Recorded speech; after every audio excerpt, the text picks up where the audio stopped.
Oke, jadi ini saya rekam, nanti saya kasih linknya supaya nanti bisa untuk belajar. Oke, teman-teman, kita akan bersama-sama ya, kita akan belajar bersama tentang yaitu konsep umum obat ya, konsep umum obat. Jadi sebelum kita belajar lebih lanjut mengerjakan tiga penugasan tadi, kita akan secara singkat dulu supaya nanti ini bisa menstimulasi teman-teman semuanya untuk belajar lebih lanjut.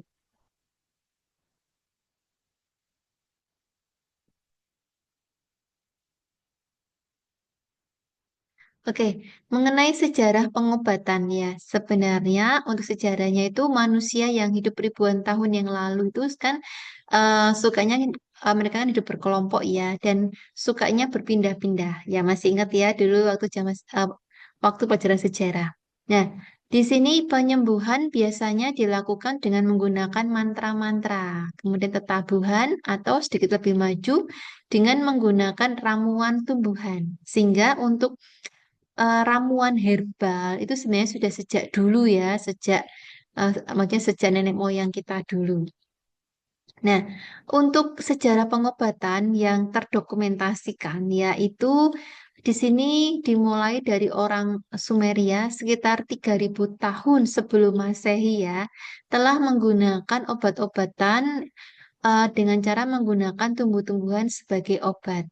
Dibuktikan dengan apa? Karena dibuktikan dengan penemuan tablet Sumeria dari abad ketiga sebelum Masehi. Nah, di sini tablet ini itu terbuat dari tanah yang dicampur dengan gum resin dari markasit dan juga herbatim yang dilarutkan dalam bir lalu dibentuk dengan massa tablet. Jadi dalam bentuk tablet pada hasil akhirnya.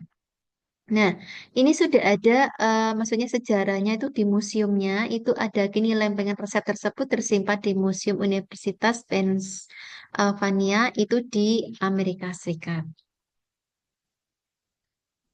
Nah, kemudian berkembang di Cina, ya. Kok teman-teman dulu sering nonton yang namanya film Janggem gitu ya. Nah, ini di Cina itu sejak jejak pengobatan kuno ditemukan pada sebuah tulisan yang diperkirakan di sini dari masa kekuasaan Kaisar Sheng Nung ya pada tahun 2000 sebelum Masehi. Nah, di sini di antara bahan obat yang ditulis adalah cangsang sebagai obat anti malaria dan juga obat lainnya yaitu mahuang yang dikenal dengan nama latinnya itu di sini Ephedra sinica sebagai stimulan ya sehingga obat-obat untuk meningkatkan kerja sistem saraf dan juga otot. Nah, kemudian masuk ke sejarah farmasi. Kalau tadi kan sejarah kuno obat ya, pengobatan kunonya, sekarang masuk ke farmasi, jadi sudah menggunakan kimia.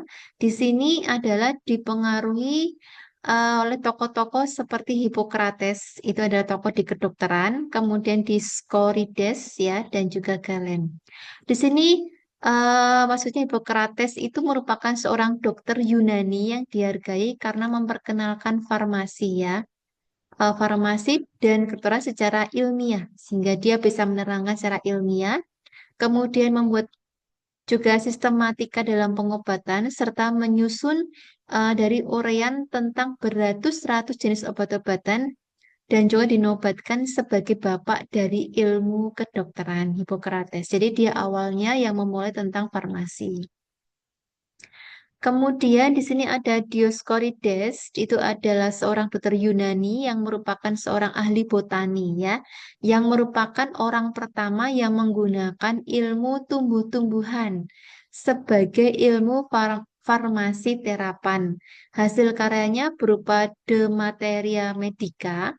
Selanjutnya mengembangkan ilmu farmakokognisi dan juga obat-obatan yang dibuatnya adalah seperti opium. Opium itu sebagai bahan dasar untuk pembuat apa? Untuk yang kalau opium itu seperti obat-obat untuk narkotika gitu ya, dan juga cinnamon. Kemudian dilanjutkan sama Galen, ya, seorang dokter dan juga ahli farmasi bangsa Yunani berkewarganegaraan Romawi yang menciptakan suatu sistem pengobatan fisiologi patologi yang merumuskan kaidah yang banyak diikuti selama 1500 tahun. Nah, itu tadi tentang sejarahnya. Ini untuk penemuan dan pengembangan obat. Nah, untuk definisi obat di Indonesia sendiri itu sudah diatur menurut Undang-Undang Nomor 36 Tahun 2009 tentang kesehatan. Di sini obat adalah bahan atau panduan bahan termasuk juga produk biologi yang digunakan untuk mempengaruhi atau menyelidiki sistem fisiologi atau keadaan patologi dalam rangka penetapan diagnosis, pencegahan, penyembuhan, pemulihan, peningkatan kesehatan, dan juga kontrasepsi untuk manusia. Jadi obat itu tidak hanya untuk menyembuhkan ya, tetapi juga untuk mencegah. Misalnya teman-teman itu nanti akan bekerja di daerah endemis malaria, gitu ya. Sehingga sebelum masuk ke kota itu, silakan minum obat-obat untuk anti malarianya, untuk mencegah, gitu ya. Atau teman-teman nanti misalnya di sini untuk pemulihan atau peningkatan kesehatan minum itu obat yang jenisnya mengandung fungsinya adalah vitamin. Atau untuk kontrasepsi, misalnya ada yang sedang promil ya, program kehamilan sehingga dia minum minum obat-obat untuk meningkatkan kesuburan, misalnya seperti itu. Nah, ini sumber obat. Sumber obat itu ada dari racun tumbuhan, kemudian bahan kimia anorganik, ada yang dari sumber hewani, banyak ya saat itu beredar banyak yang terbuat dari babi ataupun dari sapi itu ada, gitu ya. Kemudian dari sumber laut, screening produk alam, sintetik itu buatan secara kimia dan juga bioteknologi.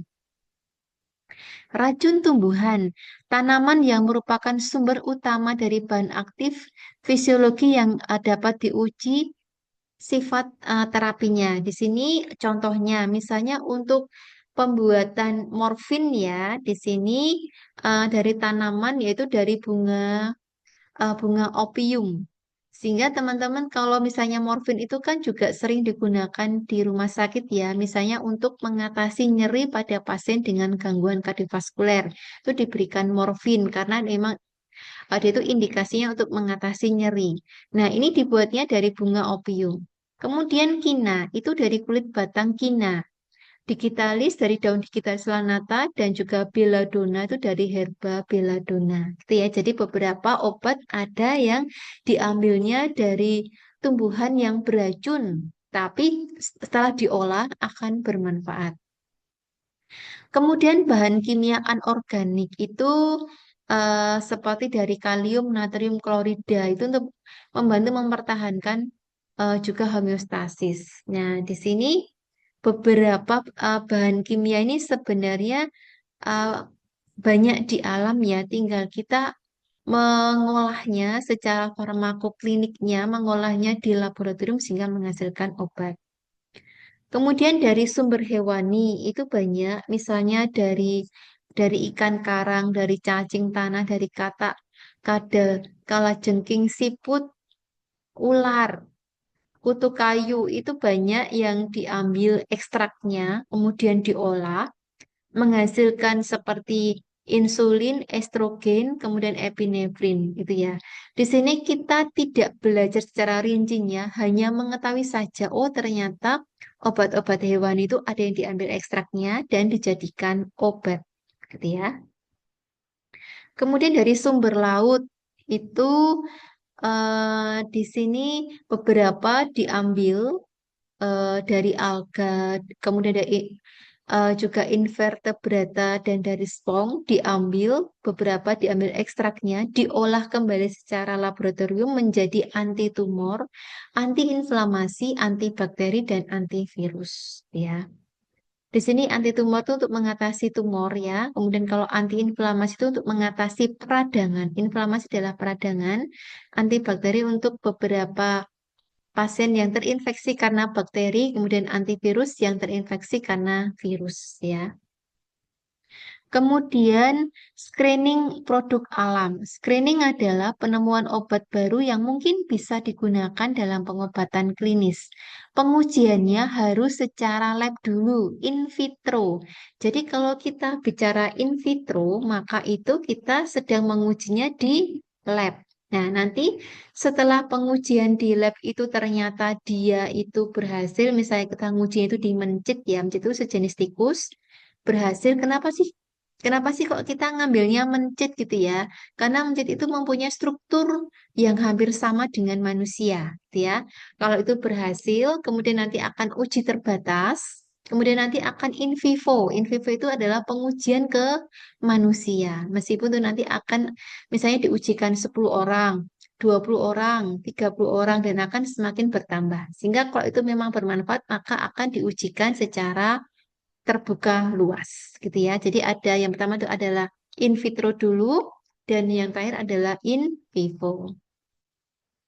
Sintetik. Sintetik itu karena banyaknya juga potensi obat ditemukan dalam tanaman, maka menjadi penting untuk melihat apakah bahan ini dapat dibuat secara sintesis kimia. Jadi kita tidak mengandalkan tanaman itu. Takutnya tanaman itu sudah punah atau hal lain sehingga akan dibuat sintetisnya. Nah, di sini sintetiknya adalah misalnya adalah quinin, kemudian disusul morfin dan kokain. Itu bisa dibuat secara sintesis tidak lagi diambil dari bunga opium, ya.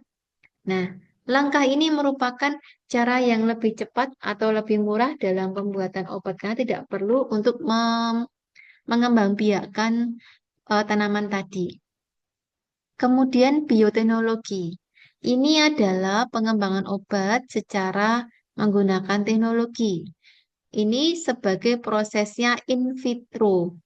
Masih ingat ya tadi in vitro tadi adalah pengujian obat di laboratorium itu adalah in vitro. Nah, terkadang proses ini disebut sebagai biologi molekuler atau rekayasa genetik.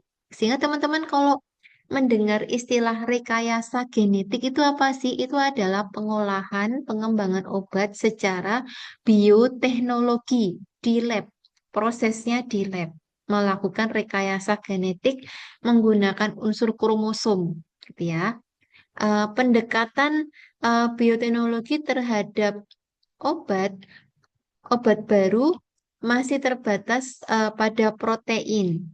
Vaksin hepatitis B rekombinan dan insulin rekombinan adalah dua obat dari bioteknologi yang pertama.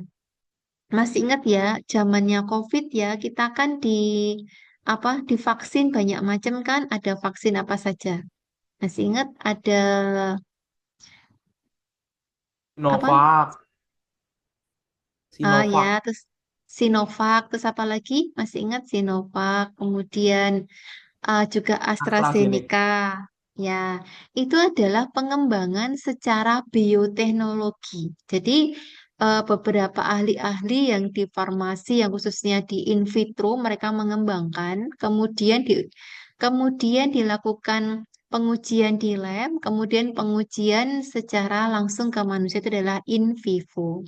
Makanya dulu waktu waktu COVID kan tidak langsung ada vaksin kan ya, karena mereka sedang bekerja keras dulu untuk di lab secara in vitro. Kemudian metode baru perancangan obat. Suatu bahan yang potensial menjadi obat baru harus melewati beberapa pengujian. Kenapa? Karena harus dijamin aman. Sampai in vitro lolos, in vivo lolos, mereka harus juga memasuki pengujian misalnya BPOM ya. Itu adalah badannya milik pemerintah Indonesia yang menjamin untuk keamanan dari obat. Nah, di sini tadi saya sudah jelaskan bahwa secara lab itu adalah in vitro, kemudian langsung ke manusia adalah prosesnya adalah in vivo.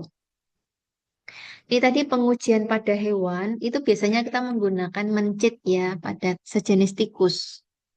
Terus kita pengujian pada manusia, itu pengujiannya juga tidak langsung banyak ya. Masih terbatas dulu misalnya pada 10 orang, 20 orang, kemudian bisa meluas ke banyak orang. Ini fasenya, kalau fase satu, kalau pengujian ke manusia itu adalah minimal 20, maksimal 100 orang.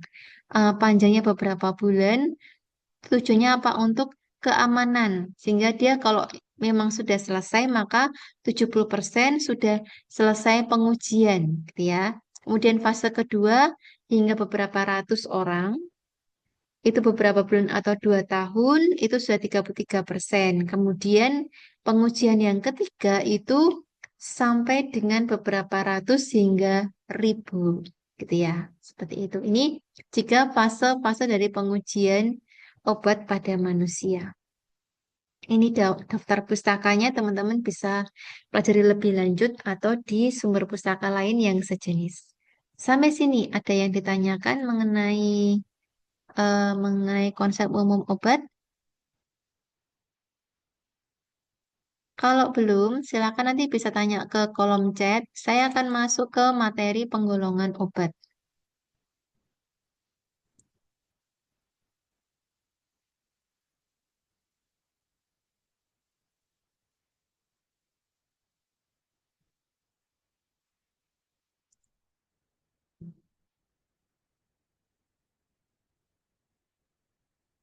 Oke, ya. Jadi tadi adalah pengantar tentang obat ya. Silakan teman-teman pelajari sehingga nanti kenapa sih harus pelajari Bu? Ya, karena sebagai perawat kita juga harus paham tentang obat sehingga nanti kita bisa ditanya sama pasien, sama keluarga pasien atau saat kita diskusi ya dengan dokter dan juga dengan apoteker kita pasti akan nyambung karena kita juga belajar tentang obat secara umumnya.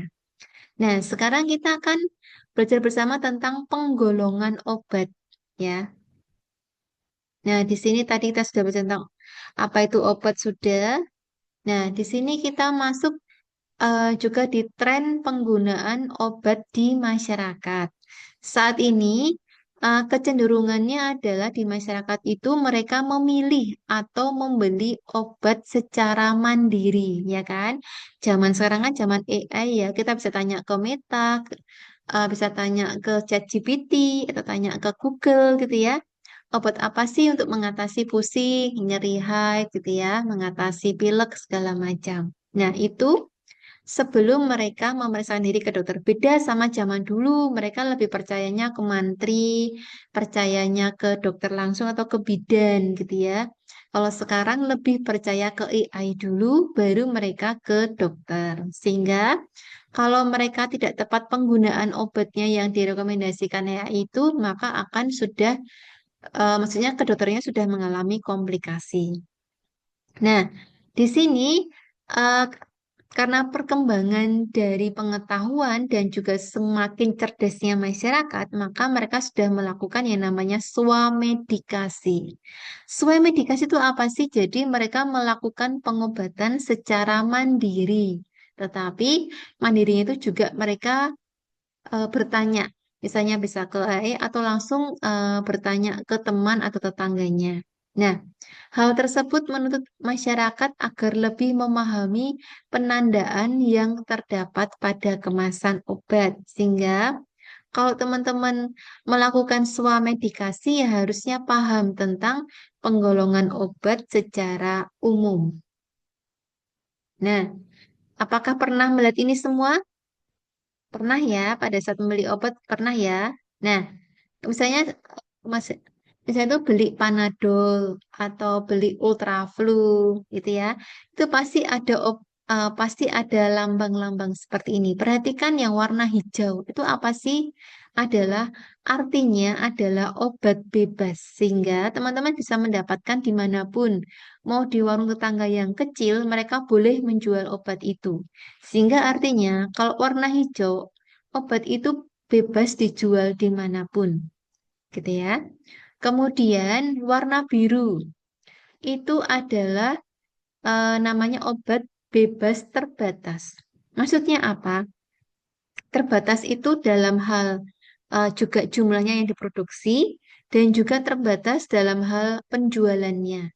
Sehingga tidak semua warung atau tidak semua toko obat punya. Itu adalah obat bebas terbatas. Kemudian yang warna merah yang ada obat yang ada huruf K-nya ini adalah obat keras. Ini pasti harus menggunakan resep, ya. Ini narkotika juga. Apalagi ini ya ini tidak bisa dijual di apotek ya, hanya ada di rumah sakit. Kemudian teman-teman kalau membeli jamu itu pasti ada nanti lambang ini ya, ini ada lambang jamu. Kemudian ini adalah lambang obat herbal. Ini adalah fitofarmaka. Maksudnya apa ini bedanya? Kalau fitofarmaka itu adalah sejenis obat herbal yang dikeluarkan oleh perusahaan farmasi ya, sehingga untuk dosis obatnya sudah jelas tertera di sini. Ini fitofarmaka. Sampai sini jelas ya, sehingga kalau ada yang bertanya ini apa? Hijau adalah obat bebas, bebas terbatas. Biru ini obat keras, narkotika, jamu, obat herbal, dan fitofarmaka. Obat bebas ini adalah yang dijual di pasaran tanpa resep dokter. Bebas, mau beli di manapun ada, di Alfamart ada, di Indomaret ada. Sehingga di sini biasanya obat ini adalah minim efek samping, kecuali dia diminumnya secara banyak, yaitu maka dia OD, overdosis. Ini contohnya apa sih? Paracetamol untuk mengurangi nyeri dan untuk menurunkan panas itu adalah paracetamol. Dan juga multivitamin. Ini contohnya obat bebas. Sanmol, paracetamol, panadol, pamol ya. Dan juga antasida untuk mengatasi nyeri di lambung. Nah, sekarang masuk di obat bebas terbatas. Adalah obat yang sebenarnya termasuk obat keras, tetapi masih dapat dijual atau di apa ya, dibeli bebas tanpa resep dokter dan disertai dengan tanda peringatan. Contohnya apa? CTM dan Antimo. Kok bisa Bu ini kok menjadi obat yang warna biru? CTM kalau diminum berlebihan itu bisa juga OD ya, karena dia efeknya adalah pasien itu bisa halusinasi atau malah dia pingsan tidur lama atau tidur dalam dan juga antimo ya. Sehingga kalau warna biru itu adalah obat bebas terbatas yang beresiko banyak efek sampingnya. Ini contohnya di sini obat batuk itu juga masuk warna biru ya. Kok berlebihan juga efeknya banyak karena efeknya mengantuknya luar biasa kalau yang obat batuk. Hmm. Nah, sekarang masuk di obat keras dan psikotropika. Obat keras adalah obat yang hanya dapat dibeli di apotek dengan resep dokter. Ya, contohnya apa ya? Contohnya banyak ya, seperti narkotika. Kemudian menunjukkan tanda khusus pada kemasan dan etiket adalah huruf dan lingkaran merah dengan garis tepi berwarna hitam. Nah, sehingga ini merupakan obat keras baik alamiah maupun sintetis, bukan narkotik yang berkhasiat psikoaktif melalui pengaruh selektif pada susunan saraf pusat yang menyebabkan perubahan khas pada aktivitas mental dan perilaku. Kalau digunakan tanpa sesuai dengan indikasi ya, dia bisa mengakibatkan halusinasi seperti apa ya? Seperti mimpi gitu ya. Kalau berlebihan, pasien ini bisa menjadi pingsan atau tidak sadar. Ini contohnya apa? Sebenarnya yang masuk dari obat keras itu juga masuk juga antibiotik ya, sehingga teman-teman tidak bisa beli di apotek antibiotik itu harus dengan resep dokter. Kenapa kok antibiotik masuk obat keras? Iya, karena kalau disalahgunakan, justru sistem tubuh kita akan banyak rusak.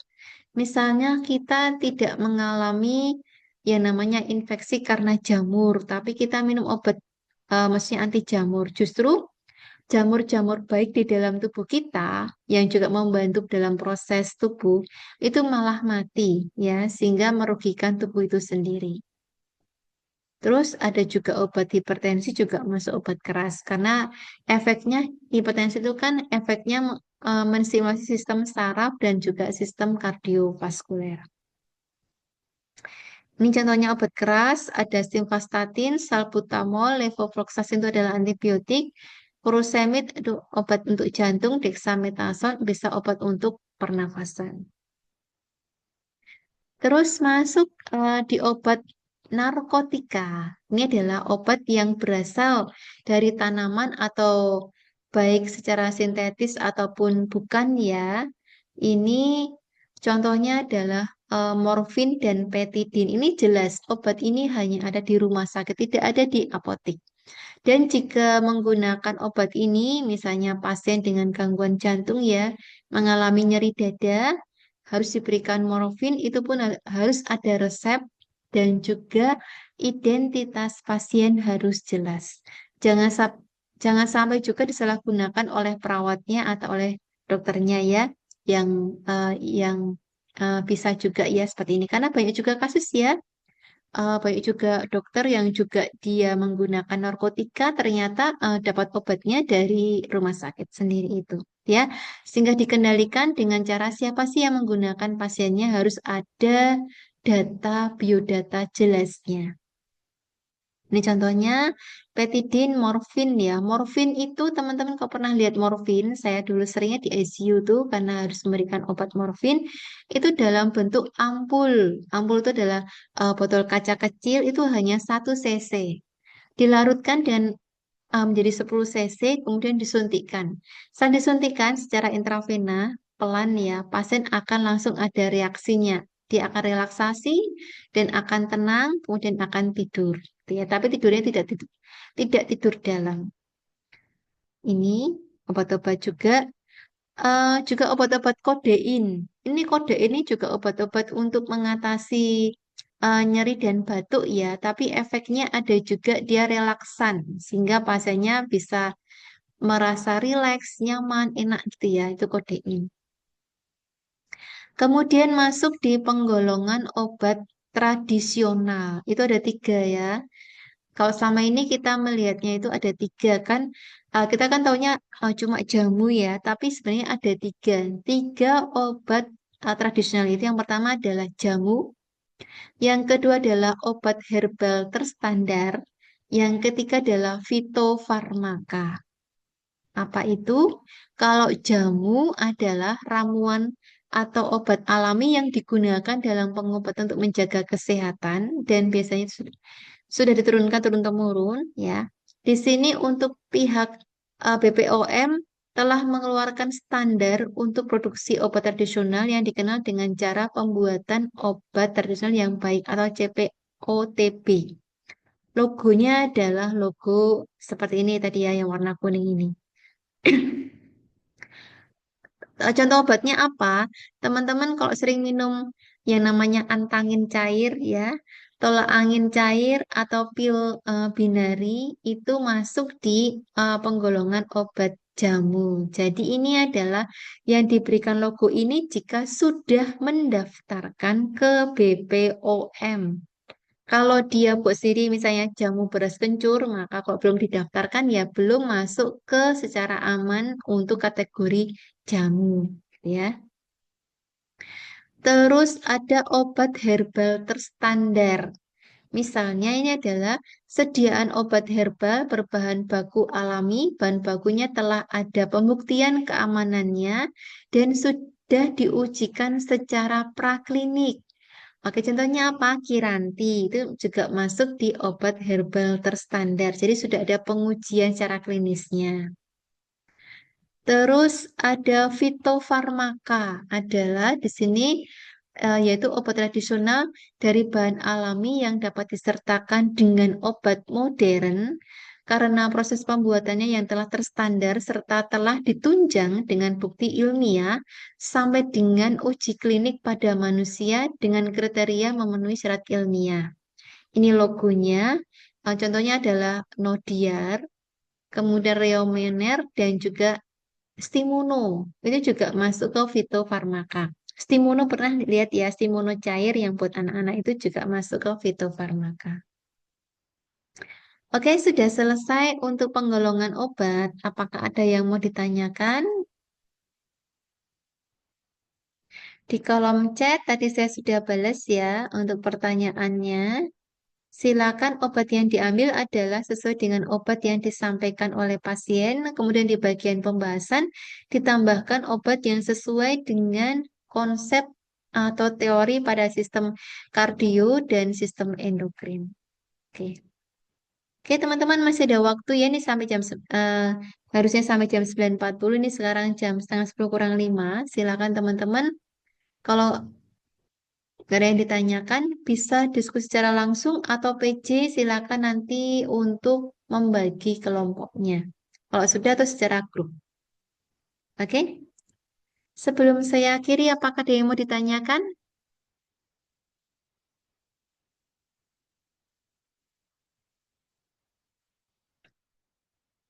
Oke, tidak ada. Ya, kalau tidak ada, saya akhiri. Terima kasih banyak untuk kesempatan kita pada pagi hari ini. Kita akan jumpa lagi di minggu depan ya, hari Jumat besok. Juga akan diabsen oleh PJ. Silakan ketua kelompoknya melaporkan ke PJ apakah sudah melakukan proses diskusi ya. Akan dilaporkan juga ke ketua kelompoknya ke lapor ke PJ. Begitu? Oke, terima kasih banyak. Saya akhiri. Selamat pagi, selamat beraktivitas selanjutnya. Salam sehat selalu. Selamat pagi, Bu. Terima kasih. Bu. Terima kasih, Bu. Kasih. Makasih, Bu. Oke, saya akhiri ya. Saya N ya. Terima kasih.